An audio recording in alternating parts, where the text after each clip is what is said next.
fy enw I ydy Cerys. Dwi'n astudio lefelau A yn bioleg, cemeg a daearyddiaeth yn Tylfaen Learning Zone yng Ngholeg Gwent.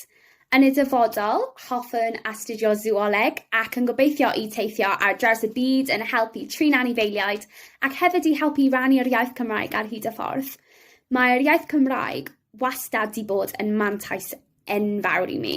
Dwi wedi gallu cystadlu yn yr Eisteddfod a bod yn rhan o'r cymuned hyfryd yma.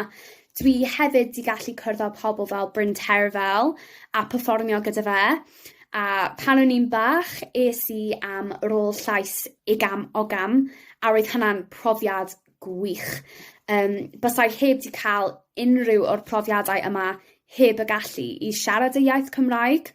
Felly, dwi wir yn edrych ymlaen at y rôl o Llysgenhadon Cymraeg, oherwydd mae'n siawns i mi gallu defnyddio fy profiadau i helpu pobl arall ac hefyd i helpu nhw cael profiadau gwych eu hun.